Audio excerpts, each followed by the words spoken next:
สืบตามคำน้ำดนน้ำไหลล้นทุ่งหัวดีเกิดเป็นประเพณีตาพักที่พวกไทยเอามวลแย่เพียงเพียงแค่ดังน้อยเล่นเป็นบ่เมาแก่แห้งใจเรียนเก่าโอ้เป็นเราอ้อยเดียงใจไว้พรทำนองลำวัฒนธรรมลำทำไมด้วยแค้นลำเพียงไปร้องถวายด้วยจันโลกส่งมา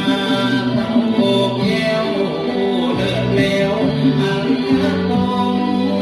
นกทำอันทำลงกราบกรานองค์หลวงพ่อไป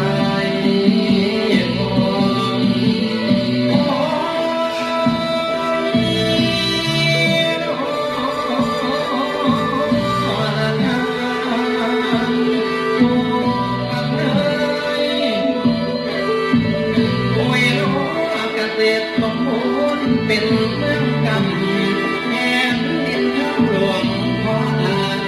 เมตตาคุณตัวเก็บบ้านอีสานพวงใดหูเย็น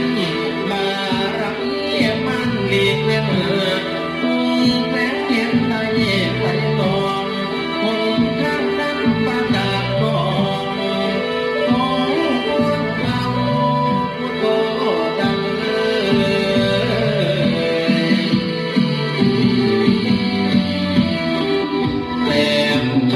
ที่ลำใจเป็นหลัก